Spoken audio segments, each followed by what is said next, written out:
Les raisons de la désaffection du sacrement de la réconciliation. Qu'est-ce qui explique que certains s'éloignent du sacrement de la réconciliation? Quelles sont les raisons que ces personnes évoquent, qu'elles soient valables ou pas? Dans la majorité des cas, c'est dû à l'influence des autres religions et des sectes. L'influence des autres religions et des sectes. Ce qu'elles disent du sacrement de la réconciliation décourage beaucoup de chrétiens. Pour certains, l'ignorance de la Bible mal interprétée. Où est-ce que c'est écrit dans la Bible qu'il faut aller se confesser au prêtre? Les chrétiens catholiques vont jusqu'à le demander aussi. La tiédeur dans la vie spirituelle.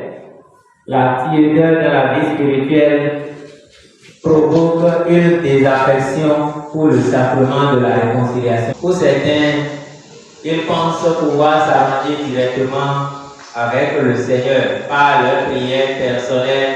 Ils se confessent directement à Dieu. D'autres sous-estiment la sainteté de l'Eucharistie.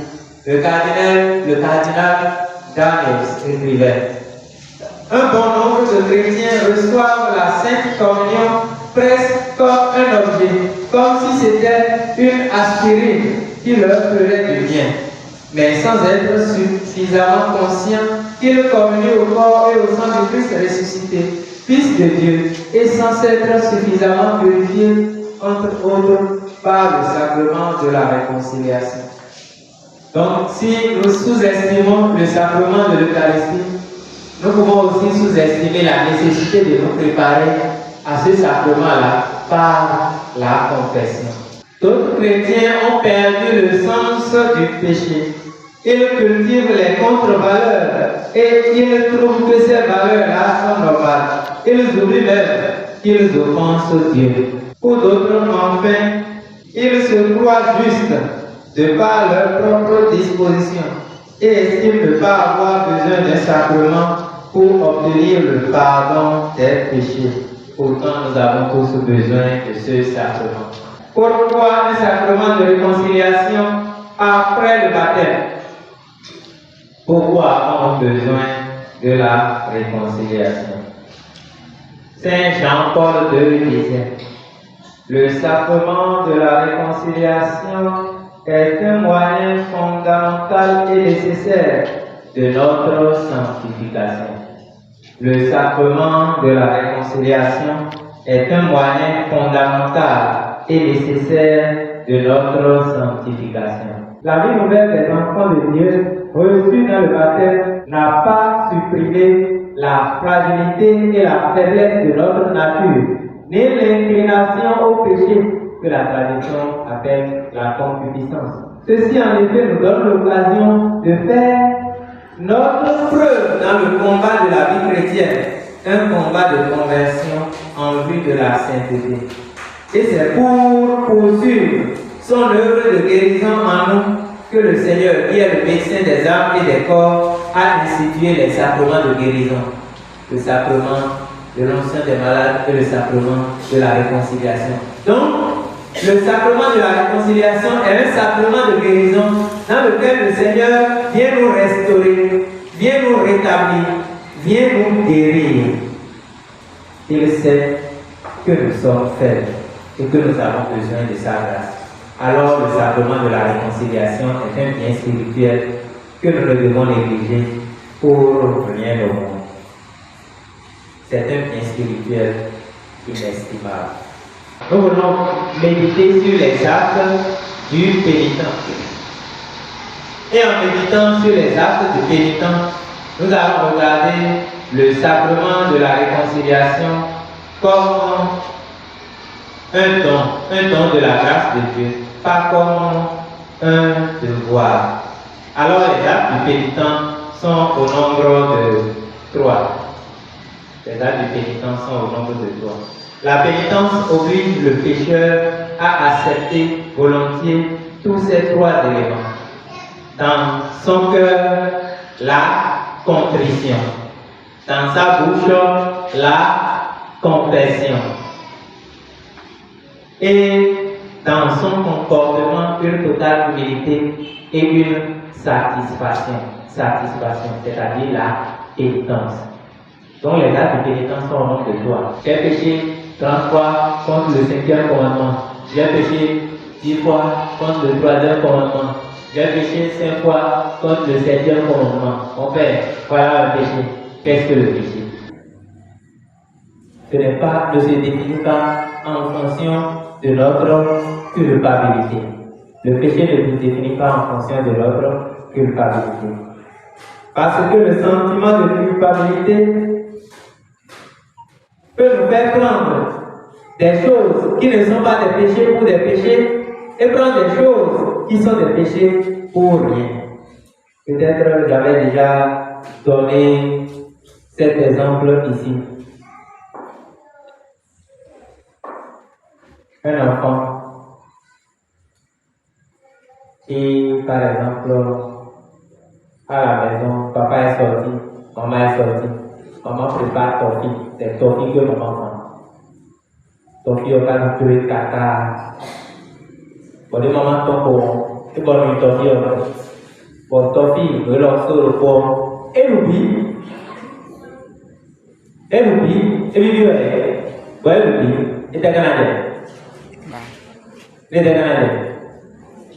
Comment on peut faire? Les Canadiens.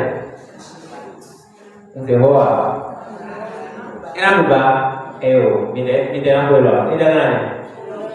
Comme on dit, mide 10 mois il faut faire beaucoup de là. Donc, vous faites des choses pour dire, et vous faites. Peut-être que vous faites pour me dire, oui. Oui, d'accord. Vous faites des choses, et l'ancien dit.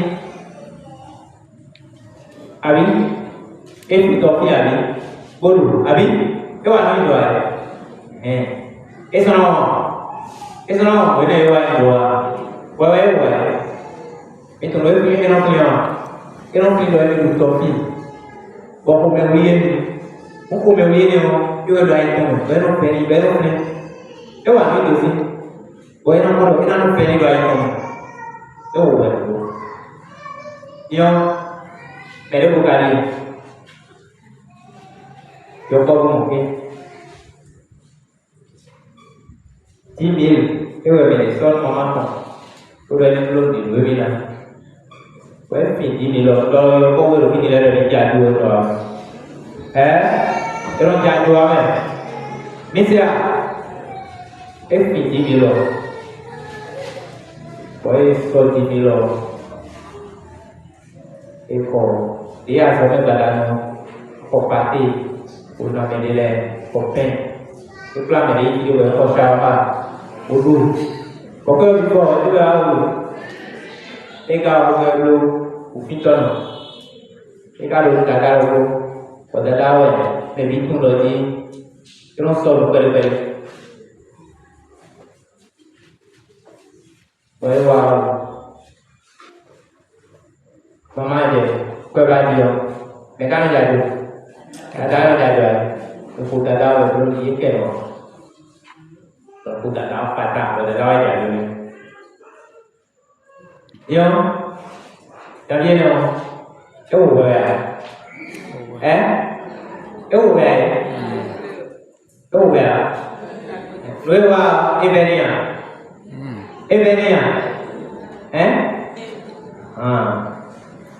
Comment c'est vrai de devenir?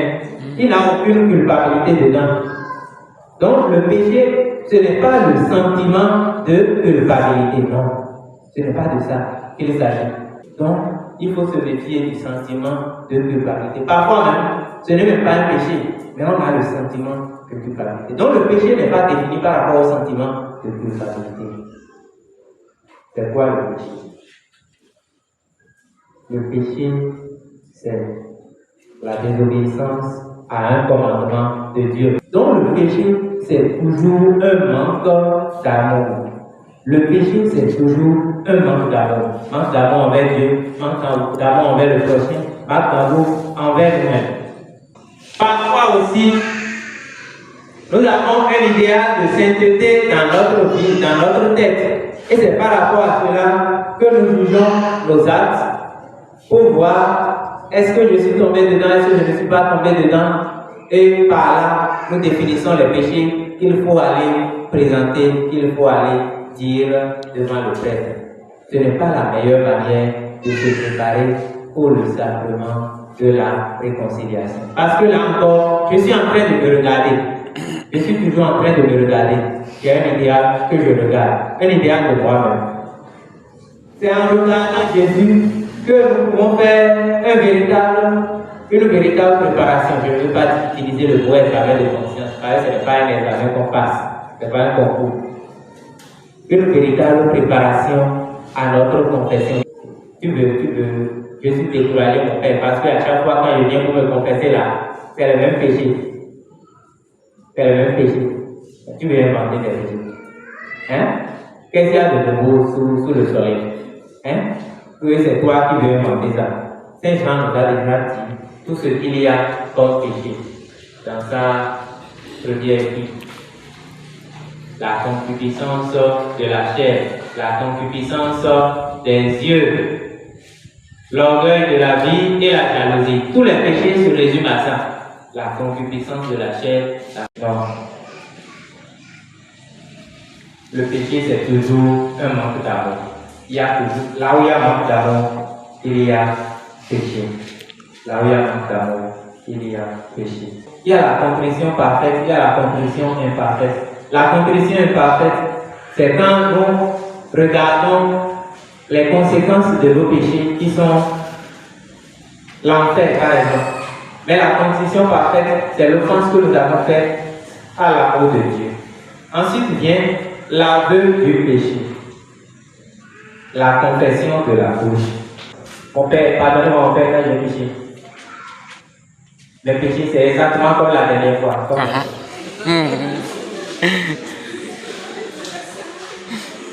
Hein? Exactement comme la dernière fois. Pauvre mon père, mon père joue la cassette replay. Nous sommes en train de parler des 3 actes du pénitent. La satisfaction. La satisfaction est un élément très très important pour le sacrement de la réconciliation. Beaucoup de péchés causent du tort au prochain. Il faut faire le possible pour le réparer. Par exemple, restituer des choses volées, rétablir la réputation de celui qui a été calomnié, compenser des blessures. La simple justice exige cela. Mais en plus, le péché blesse et affaiblit le pécheur lui-même, ainsi que ses relations avec Dieu et avec le prochain. L'absolution enlève le péché, mais elle ne remédie pas à tous les désordres que le péché a causés. Au lever du péché, le pécheur doit encore retrouver la pleine santé spirituelle. Il doit donc faire quelque chose de plus pour réparer ses péchés. Il doit satisfaire de manière appropriée pour expier ses péchés. Cette satisfaction s'appelle aussi la pénitence. Catéchisme de l'Église catholique 1459. Attention, quand on parle de pénitence, ce n'est pas le prix du péché. Personne ne peut payer à Dieu le prix de son péché. Jésus l'a payé une fois pour toutes par son sacrifice. Il y a les péchés véniels. Les péchés véniels, petit à petit, c'est fini là. Quand il y a le corps, ils sont aussi Seigneur. Le péché mortel coupe définitivement, coupe la corde. Donc le pécheur est affaibli. Il y a le jeûne, la prière et le partage. Le jeûne, la prière et le partage. Les œuvres de miséricorde corporelle et les œuvres de miséricorde spirituelle. Les privations volontaires. Donc voilà les 3 actes du pénitent. Je vais terminer par les effets de la confession avant de vous donner la parole. Bon, on va résumer ça en 2. La réconciliation avec Dieu, la réconciliation avec le prochain. la réconciliation avec Dieu, la réconciliation avec le prochain, avec Dieu. C'est simplement nous réconcilier, nous rétablir dans l'intimité avec Dieu. Notre union, notre amitié avec le Seigneur est ressoudée et nous acquérons une paix et une tranquillité intérieure. Ensuite, ce sacrement est le sacrement de la résurrection spirituelle parce qu'il nous restitue la dignité d'enfant de Dieu que nous avons perdue par le péché. Par ailleurs, ce sacrement nous réconcilie avec l'Église que nous avons blessée par notre faute. Je voudrais finir par ces paroles de notre Seigneur Jésus à Sainte Faustine. C'est dans la confession que se produisent les plus grands miracles. Malheureux ceux qui ne profitent pas de ce miracle de la divine miséricorde. Bénissez-moi mon Père, car j'ai péché. Juste les détails qu'il faut pour que le prêtre comprenne. On n'a pas besoin de tous les détails, de toute l'histoire. J'ai fait ceci, j'ai fait ceci, j'ai offensé Dieu en faisant ceci, j'ai fait ceci, j'ai fait cela. Mon Père, j'ai pris une corde, j'ai volé une corde. Mon Père, qu'est-ce qu'il y a au bout de la corde? Il y avait un mouton au bout de la corde. J'ai volé une corde. C'est ce que le prêtre a compris. C'est ce péché qu'il pardonne au nom de Dieu. Tu n'as pas compris, tu n'as pas pardonné. À moins que, dans certaines circonstances exceptionnelles, ou par exemple, vous êtes dans un cas où le prêtre il ne comprend même pas la langue où vous êtes. Et nous allons vous dire, ou bien quelqu'un qui est en danger de mort, qui arrive à peine à parler, mais qui veut se confesser. Même si on n'a pas entendu, le prêtre peut exercer le sacrement de la miséricorde par la bouche. Mais tu as caché volontairement tes péchés, tu es reparti avec tes péchés. Donc tu avoues tes péchés. Par la pénitence, nous nous associons au sacrifice de Christ. Je viens à la réponse à la question concernant la pénitence. Cette question me donne l'opportunité de revenir sur l'histoire du sacrement de la réconciliation. Les choses n'ont pas été comme elles sont aujourd'hui, toujours. Au moment où il y avait la persécution contre les chrétiens, on tuait les chrétiens et représent leur bouée. Bon, mais les gens, ils bêtent les temps, pour des cordons de liés tombent là. Ils m'ont savoir, ils m'ont tout, ils m'ont ça les consolons, nous messieurs, à cause de temps les aïeux, on met les gens petits, mais les canons des cordons de liés tombent, on sait que nous avons et nous les voyons comment va, qu'est-ce qu'il faut faire. Mais les gens qui ont dit, aujourd'hui, et bien les corps à Gomé, les canaux de l'eau, et là il y a le temps, à bien après, et qu'est-ce que donc la question s'est posée, faut-il accueillir les apostats ou bien les rejeter? Des débats houleux qui ont créé un chiisme dans l'église, séparation. Certains disent non. Bénémoine, il y a eu de mon compère église à collègue, pour d'autres chrétiens aussi à collègue de Dipo, ils t'ont dit mélodie, au meilleur temps. Pour nous, et vous voyez, et rien ne l'est pas pour nous. Et donc, on a défini un chemin de pénitence pour les apostats, pour les grands pécheurs. Pour les apostats et les grands pécheurs. Et donc, pendant le temps de carême, on en parlait la fois dernière, ils devaient faire pénitence. Et au départ, c'était retenu qu'on fait pénitence une fois. La pénitence doit prendre en compte la situation personnelle du pénitent et chercher le bien spirituel de ce pénitent. Elle doit correspondre autant que faire ce que à la nature du péché, à la gravité du péché commis. Elle peut consister en une prière, en une offrande, des œuvres de miséricorde, service du prochain, des privations volontaires, des sacrifices. surtout l'acceptation de la croix, comme nous voulons que le dire. Les pénitences visent seulement à nous configurer au Christ qui seul a expié nos péchés une fois pour toutes.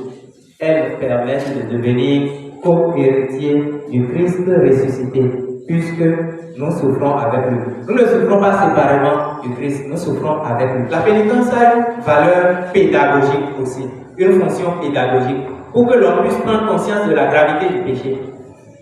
Dans certains diocèses, par exemple, on impose pour le péché d'avortement un pèlerinage à faire à pied. Ça peut être par exemple ici à Alata. Ou bien, en tout cas, un pèlerinage à faire à pied. Pour que l'on puisse prendre conscience de la gravité du péché. Dans les temps anciens, on pouvait donner comme pénitence à quelqu'un de marcher, de faire un pèlerinage à pied en terre sainte pour le pardon de ses péchés. Par exemple, les aussi, nous avons Jérusalem.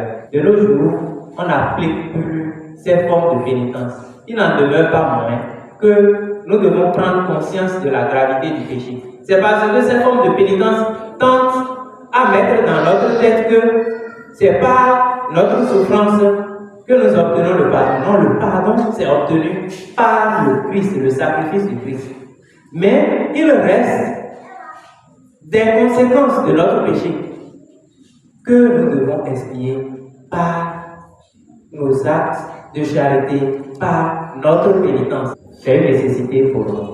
Le Christ a souffert une fois pour toutes pour tous les péchés depuis Adam. Voilà pourquoi il a pardonné, il a obtenu pour nous le salut. Parce que le péché d'Adam, le péché originel, s'est commis bien avant Jésus. Et le sacrifice de Jésus vaut pour les péchés à venir. C'est parce que Jésus est devant le Père que son sacrifice vaut éternellement. Son sacrifice est présent éternellement parce qu'il est Dieu. Donc, une fois monté dans le sanctuaire des cieux, Jésus s'offre éternellement, perpétuellement en victime pour notre sacrifice. Donc, le sacrifice accompli par le Christ vaut pour toujours, hier, aujourd'hui et pour demain. Il n'y a plus de sacrifice à offrir. Je pêche, je vais me confesser. On dit que les saints se confessent beaucoup plus fréquemment. Saint Jean-Paul II récemment se confessait chaque jour vers la fin des temps.